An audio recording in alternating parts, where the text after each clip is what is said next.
Oshaki Foster, is the slightest of favorites heading into this fight Saturday night, but it's basically a 50-50 at the books.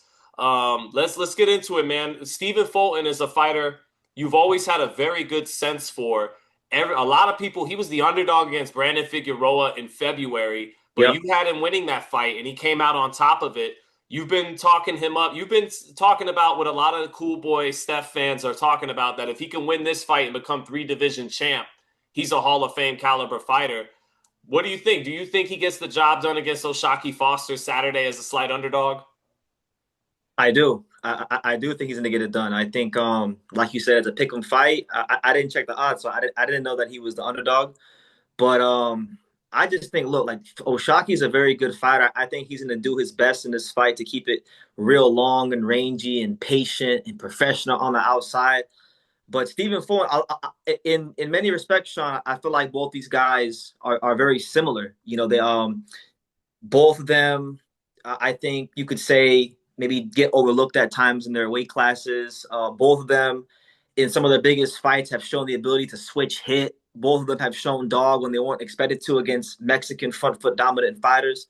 But I just think, look, when it comes down to ultimately is I think that Stephen Fulton has more tools in the toolbox than Oshaki Foster. And on top of that, Sean, Oshaki Foster, he has this tendency in a lot of his fights, even though he's very skillful on the outside, he has these lulls. He leaves that lead hand down low, and he allows opponents to get off these shots in when he has these lull periods in fights, like the Robertson Conceição fight, the first fight that a lot of people thought was a robbery. I went back and I've watched it not just now, but a couple times. So in rewatching the Foster and Conceição first fight, which a lot of people thought was a robbery, the reason why it wound up being so close and why Conceição might have got a decision was because there were a lot of lulls in the action. And Conceição, even with all the amateur habits he has, even with him falling over his front foot and things like that, he was able to out hustle Oshaki Foster. So I think stylistically, while at the odds makers, at the books, this is a pick'em fight. I think that Stephen Fulton is gonna, find that chink in the armor and find a way to become Philadelphia's first three division champion in box history. That's crazy to think of when you got Meldrick Taylor and Bernard Hopkins and Joe Frazier and Todd Ron Muhammad. Ennis now will probably be a three division champ at some point. But yes, Cool Boy would be the first one. Yes, yes. I gotta give credit. Steven Redman Edwards had tweeted that out, and then I went and I started researching all the great Philadelphia fighters I could think of, and none of those guys were ever like legitimate three division champions. So yeah, he's standing on the cusp of achieving real greatness, Hall of Fame stuff. Yeah, and that's a lot to fight for. Kind of like Haney a week ago, where yeah, you got a hungry fighter who's young, and usually that is a lot of motivation. But he's going up against a guy who has a chance to cement something greater than what he's fighting for, and that's kind of at play here because Fulton has a chance to really cement himself as a possible Hall of Famer, like you said, Philly's first three division champ. But on the other side is Oshaki Foster fighting in his backyard at Texas Hmm. who hasn't had some of the opportunities Fulton's had, especially the Inoue fight. And Fulton is the more decorated, accomplished fighter. His resume outweighs Oshaki Foster. There's no doubt about that. But I think Foster has a chip on his shoulder heading into this fight. And I think Fulton added onto that chip on the shoulder, going back to their original press conference. The first feeling I got when they faced off when this fight was announced, and it's actually been delayed once or so since then, was man, first of all, Fulton looked bigger than I thought he would at the initial presser. And Oshaki says, well, yeah, because he's fat right now. Like all that weight's going to come off once he actually has to make weight. But then Yeah. I also thought Shock, who is a vegetarian, I believe, Bernard Hopkins became something of a vegetarian to keep making the 160-pound weight limit late in his middleweight run because he was 6'1". He was big for that weight class. Oshaki Foster is the same thing, 5'8", 5'8 and a half. He is a big super featherweight. And I do worry that that cut is going to get to him. When you stay at a weight class long enough without moving up, that weight cut could get to you. And we know from guys like Floyd and Manny and now Haney fighting at welterweight, you gain an advantage if you're a top flight fighter and you're comfortable making the weight while the other guy's boiling down. So I do think that could potentially be something in Fulton's in his favor. And then also just the aura, as kids call it. Fulton is this guy. And even when I was picking Figueroa going into the rematch, and I got to talk to Stephen Fulton on fight week heading into that, I remember I called you and I go, man, I might have made a mistake here Yeah. because I've seen a man who went to the abyss, and I've said this about Fulton a couple of times. Man looks into the abyss because that's what he had to look into after the Inoue fight.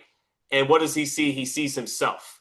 And to pull yourself out of that abyss shows a tremendous amount of fortitude on Stephen Fulton's point. So he's coming in, and Oshaki agrees with me. He sees the same thing that I'm seeing in Stephen's confidence.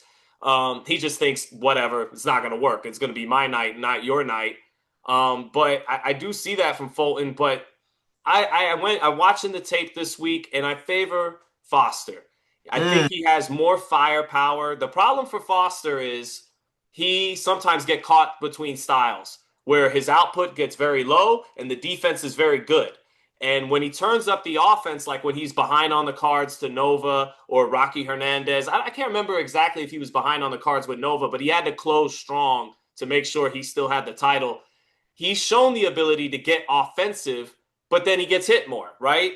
So he correct. does struggle a little bit in the transitions then. And I think Fulton's a little bit better transitioning from style to style. He's a little bit more like water than Oshaki, but Oshaki has a hell of a 72-inch reach at Mm. 130.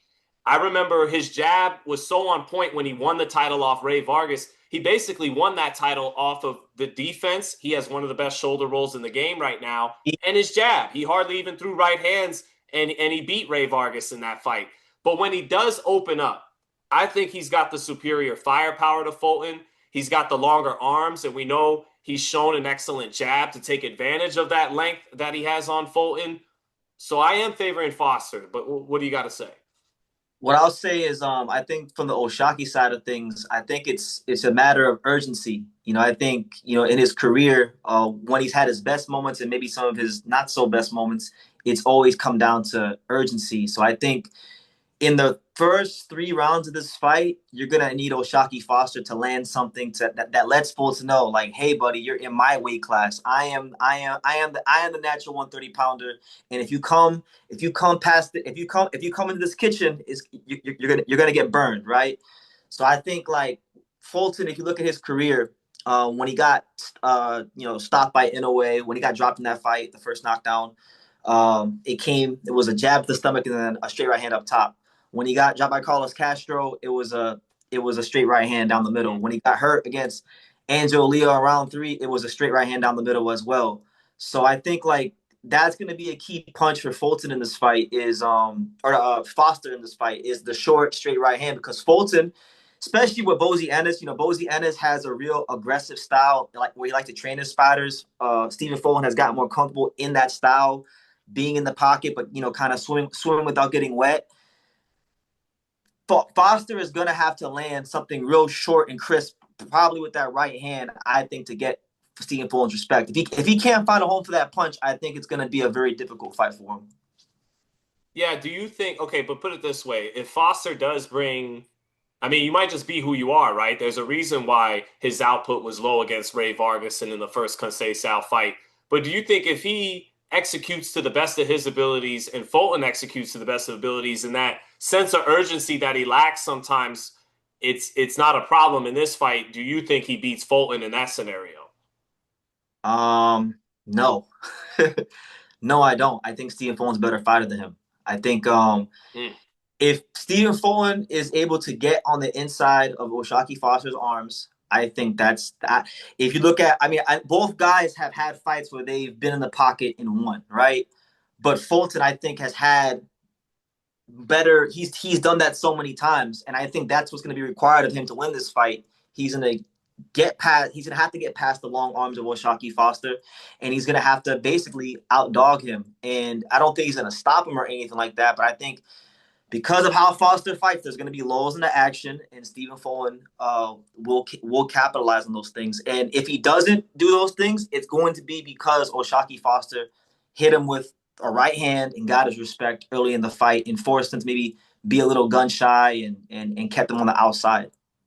Well, you're being very convincing because lately Fortune has been favoring the bold guy. And I'm getting South Park, they had this joke about all the celebrities that sold out for cryptocurrency is a Fortune favors the bold. But fortune has favored the bold lately in boxing. Haney moving up, fighting the number one welterweight in his first fight. Crawford moving up a couple weight classes to beat Canelo. So Stephen Fulton fits that archetype. He's the guy challenging probably the number one 130 pounder in his first fight, kind of daring to be great, trying to solidify greatness. I just think I'm still. I watched the tape this week, and I still saw that Foster is still got excellent defense. He's got good, solid punching power when he pulls the trigger at this weight class. Got a hell of a shoulder roll, and I do think that length and that jab is going to be key. And Fulton might have woke him up a little bit heading into this fight. If he was sleeping on the little guy coming up, Fulton let him know. Fulton's energy was on point when this fight was announced, and I think Foster, in the weeks coming into the fight, I've seen him ready to answer the call with a chip on his shoulder, and he'll need that. It's if you're a boxing purist, this is a really good matchup, and I'm looking forward to watching it with you ringside Saturday night. Hey, we got to give him a show. I got Foster, you got Fulton. Someone's Yep. going to be right. Any closing again and again closing comments? I think the length, the fact that Foster, even though he struggles in transitions between the two styles, sometimes he's caught between one or the other and doesn't blend it as smoothly as Fulton does. When he wants to, he's very hard to hit. When he wants to, he could turn up the offense. He's the bigger guy. He's got a little bit more firepower, I think, at 130, as long as this weight cut's not killing him. I'm going to favor Foster to win this fight. Any last things you want to say? Um, what I'll say is that I think also one thing I didn't get to touch on was like physical strength. I think one of the things that's allowed Stephen Fulton to be successful throughout the duration of his boxing career has been his physical strength, and I think that's in play here. I know he's not punching like that. I know he's not a big power puncher, but I think his physical strength when he does, because I believe he's gonna get in that pocket. I think he's gonna get past the long arms, and I think that physical strength is gonna allow him to you know dictate the action in the pocket. And my thing for Oshaki from the Oshaki side of things is, will you have an answer for that? I know. Listen, Oshaki Foster is a amazing fighter. Like you alluded to, Sean. Very good I think defensively. he's got one of the best shoulder rolls in boxing right now. He's got one of the best. Yeah, I would agree. He got one of the best shoulder rolls in boxing. I think he's an underrated counter puncher. There's a lot of things that you could say positive about Great Oshaki Foster. coordination and dexterity. Yeah, like he's creative fighter. When he opens it up, he's a very creative fighter. So maybe this might be it could be a signature fight, but I just think that Stephen Fulton is just a little bit better than him. They're both really good. I Yeah. think Stephen Fulton's just a little bit better, and I think he understands what's at stake here, and he'll find a way to win. I see what you're seeing, but I'm going to put it on Foster. You're the bigger man. I know that hasn't mattered a lot lately, but No, you're a bigger man with a lot of skills too. So defend your title, hold it down, send Fulton back down to the 126-pound division. If you can't do that, then salute to Stephen Fulton, man. We're both Stephen Fulton fans. Before the end, that's why I rate when people talk about Inoue's resume. That's why it's like, no, what he did to Stephen Fulton was incredible. Stephen Fulton was knocking on the door of the top 10 pound for pound. He easily could have been number 11, 12, or 13 by the time they were fighting. Wouldn't even been mad if you had him at the bottom of the pound for pound list when they fought. I would have So had him like around 10. I thought he had done enough in his career to that point to get that number 10 spot. But yeah, I mean, I remember when Inoue fought Fulton. You know what kind of build it was on my channel, Sean. We covered that fight like so deeply, and I thought Inoue was going to win that fight, 116, 112. I thought it was going to be a real fight for Inoue. I had him winning, but I don't know if anyone saw it going like that. Right. I mean, he took a. I did pick in a way to stop Fulton, but I thought it would be competitive. I didn't think he was gonna just completely outclass him and do the showboating and all those things he did. But that goes to show you why he's so great. And Stephen Fulton, since that fight's happened, he's had to deal with adversity. Like you mentioned, the abyss. He looked into the abyss, and he's become champion again. This calendar year when he wasn't supposed to. Now he has a fight again where he's the underdog. And I guess the last thing I'll close on is this, Sean, is not only should Stephen Fulton get more consideration for the pound list and the Hall of Fame and all those great things if he wins, but we got to talk about Bozy Ennis. the great trainer. He's had a great year. Boots Ennis becoming unified He's got a champion. key assignment coming up with Cruz and Murataya. If That, Cruz can really show out against Raymond Murataya, I'm with you. Bosey's got to get a lot of credit for that. that's And for that's this assignment. that's next year though. I feel like this year Bosie Ennis has done. I don't know how you feel about this, but I feel like Bosie Ennis should be getting. If Fulton pulls this off, I think Bosie Ennis should be trainer of the year because Stephen Fulton will have won 2 world titles in the same calendar year. Two weight classes. As Um, an underdog in both fights. as underdog in both fights, you have Boots Ennis become a unified champion. You have Jack Catterall, who looked different. Like he never looked that good until he fought with under Bosie Ennis. Eh, he looked like Jack Catterall. No, but he was punching through the target. He wasn't Yeah, punching yeah. through the target to that degree before Bozie Ennis. And Andy Cruz, he got Andy Cruz to the IBF mandatory spot. So I feel like I don't know where people stand on trainer of the year right now. Maybe Bomac gets it because of the Crawford Canelo win, but I think for me, In a Bozie. way, it's dad too, right? I mean, because Takama just won a upset and won a title, and then in a way, the one we all know, is doing in a way like things as Yeah, usual. So yeah, him too. I feel like Bozie Ennis, Shingo Inoue, you got Bomac, Bomac. I mean Roberts normally always in the mix. yeah, Robert. Yeah, so yeah, shout out to Bozie Ennis. To quote Floyd Mayweather about Stephen Fulton, he's a hell of a fighter. He, He's a hell of a fighter. Okay, he he is. is. So my respect to Cool Boy Steph. Um, if he's able to pull it off again, not enough respect to him. Let's see if Foster can make a name for himself and then eventually take a win like this and go up to lightweight because he's big at 130. This has got to be one of his last assignments in the weight class. If Washaki Foster wins this fight, Sean, what do you think that puts him like pound for pound wise? Is he like top 15? Is he on the list? Like what do you think? He's on that next crop of guys knocking on the door Okay. that if given an opportunity at a Shakur Stevenson and nobody, if he could fight, if he could move up to lightweight and beat some of the guys there, then he's not gonna, he could get he puts himself in position to be on the next tier of guys after the top 10 that are then knocking on the door, and with an opportunity and another big win, then they can get a shot at getting on that list. And that's what they're fighting for, these two, is kind of a spot on that 11 through 20 range Mm. potentially. Especially Fulton, because pound for pound is all about moving up weight classes, and Fulton will definitely be comfortably in that top 20. So yeah, that's what's on the table for both guys. Some people will say, well, will it not be an entertaining fight? I don't, when you get two good boxers, I was watching Zab Judah, Corey Spinks a week or two ago. If you love boxing, it's fun to watch. Two athletic, capable, skilled fighters. So I'm looking forward to the fight. It doesn't necessarily have to be multiple knockdowns, both guys cut and everything. I'm ready to enjoy a high level chess match between these two. It's going to be a fight of adjustments. These guys both can do a lot of things at a high level. Like I mentioned earlier, they both, in some of the biggest fights, they both have shown the ability to fight in the southpaw stance.